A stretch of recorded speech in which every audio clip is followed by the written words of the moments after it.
മനസ്സിലായില്ലേ? Mindset is also influenced and manipulated by people in greed. It's like ഇതിന്റെ എനിക്കറിയത്തില്ല ശ്രീ ഇന്ന് വായിച്ചു വന്ന് ഇന്നത്തെ ന്യൂസിൽ കിടപ്പുണ്ട്.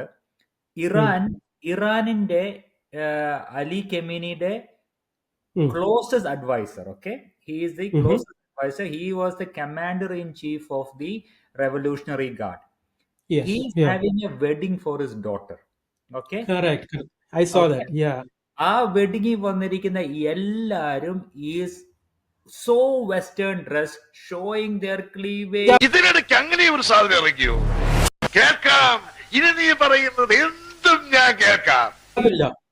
ഹിജാബില്ല, ഒരു പിണ്ണാക്കും ഇല്ല. Exposing dress, or to a certain extent exposing dress വരെ ഇട്ട്. Yeah.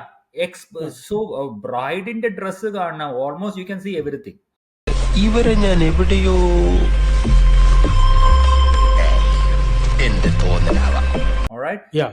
ഈ സെയിം ആൾക്കാരാണ് polices the rest of the Iranian population saying ഹിജാബ് ഇട്ടില്ല, മുടി കണ്ടു, മുടി നിങ്ങളുടെ ഹിജാബിൽ കൂടെ വെളി വന്ന് അതുകൊണ്ട് you are punished, you are abused, you are killed.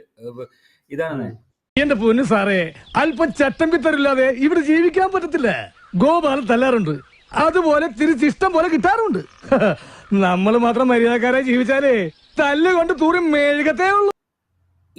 This is all driven by a group of people who sits in countries or top of levels who just wants to control the rest of the population through false narratives. സാകളെ Kerala ഫയർഫോഴ്സിനും ഇവിടുത്തെ നാട്ടുകാർക്കും മണവാളാൻ സൽസിന്റെ പേരിലും എന്റെ വ്യക്തിപരമായ പേരിലും ഞാൻ നന്ദി രേഖപ്പെടുത്തിക്കൊള്ളുന്നു.